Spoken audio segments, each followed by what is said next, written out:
وہ تیزی سے دروازے کی طرف بڑھی۔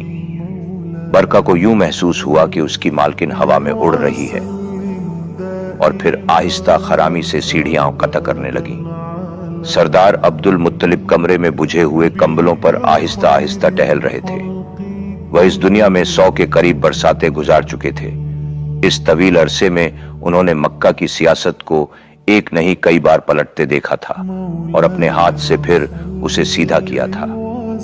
انہیں وہ خواب آج بھی بالکل اس طرح یاد تھا جیسے انہوں نے آج ہی دیکھا ہو، جس میں انہیں چاہے جمجم کی نشاندہی کی گئی تھی اور حکم دیا گیا تھا کہ اسے کھودو اور اپنے خاندان کے ساتھ ساتھ اہل مکہ کو بھی سیراب کرو۔